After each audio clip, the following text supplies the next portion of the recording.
আজকে ন্যানোপ্লাস্টিয়া করব। হেয়ারটা দেখো ম্যানেজেবল নয়, আর ওর একটু স্ট্রেট লুকস চাই। তো স্ট্রেট লুকস আর ট্রিটমেন্ট দুটো একসঙ্গেই করা হবে, যেটাতে ন্যানোপ্লাস্টিয়াতে করা হয়।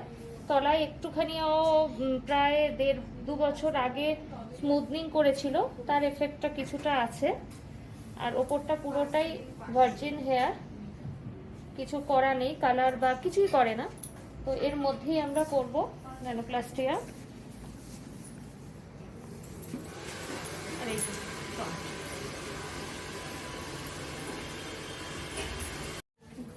আগের হেয়ারটা আমি দেখিয়েছিলাম যে কিরকম ছিল।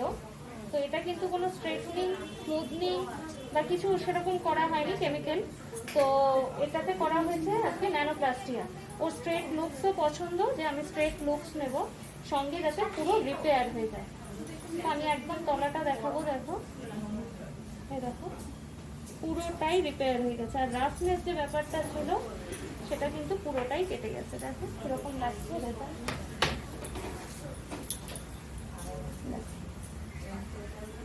আর সামনে থেকে ওকে একবার জিজ্ঞেস করবো নিহারিকার কাজ কেমন লাগলো।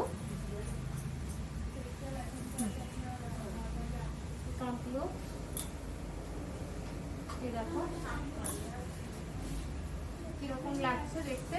আর আমি ওনাকে একবার জিজ্ঞেস করবো কিরকম লাগলো, বলো আগের হেয়ার আর এখনের হেয়ারের মধ্যে। খুবই সুন্দর, মানে একদম পুরো চেঞ্জ হয়ে গেছে, একদম ফ্রিজ ফ্রি হয়ে গেছে, যেটা টেক্সচারটাও খুব লাইট হয়ে গেছে। আর আন্টিকে তো থ্যাংক ইউ খুব, আর সবাই এখানে খুব কোঅপারেটিভ। তো থ্যাংক ইউ এত সুন্দর করে এটা ট্রান্সফর্ম করে দেওয়ার জন্য। হ্যাঁ হ্যাঁ হ্যাঁ হ্যাঁ করেছি। হ্যাঁ সেটা, হ্যাঁ নিচের দিকটা হ্যাঁ ড্যামেজ ছিল একটু, সেটা এখন ঠিক হয়ে গেছে, রিপেয়ার হয়ে গেছে। এরপরে বাড়িতে হোম কেয়ার ঠিকঠাক ইউজ করবে। হ্যাঁ থ্যাংক ইউ। Thank you.